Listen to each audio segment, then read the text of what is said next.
এই দোয়াটা শিখে নেন, ইনশাআল্লাহ আপনার জীবনের সমস্ত সংকট কেটে যাবে।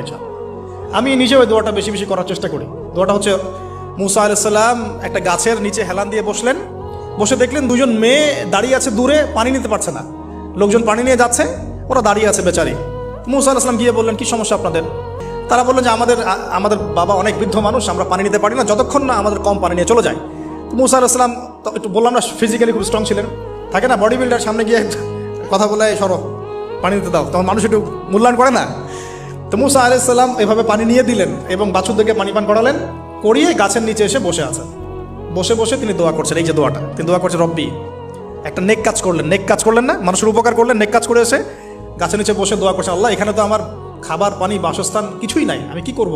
রব্বি ইন্নি লিমা আনজালতা ইলাইয়া মিন খায়রিন ফাকির, রব্বি ইন্নি লিমা আনজালতা ইলাইয়া মিন খায়রিন ফাকির।